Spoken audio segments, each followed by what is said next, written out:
house. It was a drink tab. It wasn't a hooker? No. Oh, okay. But he thought of it as a date that cost him. He thought of it as like a hooker. He pretty much called her a hooker, but yeah. As you can see, Paul's tweet at us if you want to follow him. He's pretty funny. Hey, Chris, on line one, what's up? Hey, I hope you'll bear with me for a second. I think I can basically tie this entire thing together. First off, the guy that just said that you see the kid from South Carolina in a bulletproof vest and that would never happen with a black.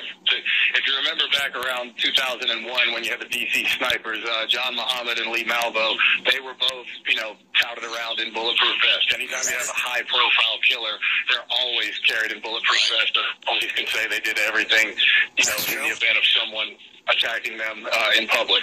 But what I was trying to get to is that if we go back to the topic of would this be, if it was blacks or whites or, a religious sect, I think if it was a religious sect, it would definitely be looked at differently just because of that being more or less a global threat.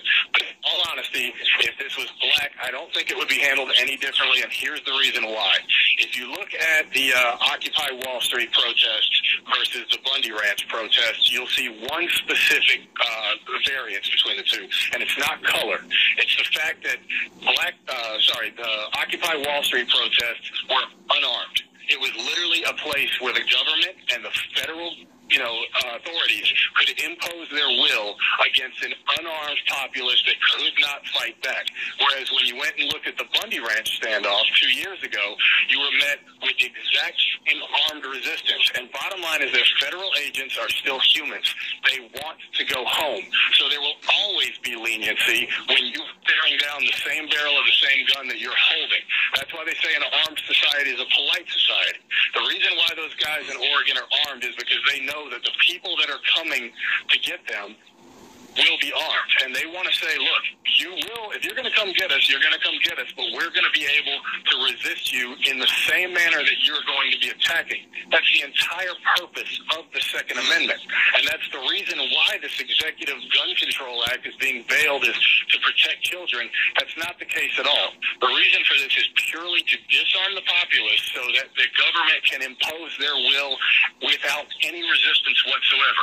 If you honestly look at this executive action, just let me finish 1 second and I'll listen to anything you have to say. I know it's your show, but I got a real quick. Go right ahead. You're doing a good job. You're rolling. Basically, if you look at it and you really analyze this executive action here, it is not doing anything to assist in preventing gun violence. All it is doing is creating a national gun registry. They want to make it so that you have to do a background check, not so that you're vetting who has it, so that when the government wants to investigate someone, they can go back and look and see, hey, you know what, this guy purchased this type of ammunition or this type of gun on this date. So maybe when we're going to knock on his door to ask him whatever he's doing, we know to bring extra assault weapons because he only has a pistol. So that's my point, is that they do not want the citizens to be able to defend themselves with the same power that they bring to your door. That's the purpose of this country. It was founded so that the citizens hold the power, not the government. And right now we're at a tipping point where the government feels as though we work for them as opposed to how this nation was founded, which is them working for us.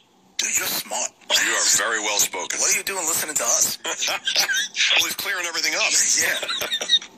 I like him. Thanks, Chris. That was a good job, Chris. Really well done. Make it a cut of the day so I can download it. You know what? Maybe we will. Everybody's a little bit of a whore. Make it the cut of the day so I can download and play it for mom. It's like Bolt's girlfriend. I have the top 10 list in front of me, Raj. A little bit more fun than gun control and... Yeah, all right.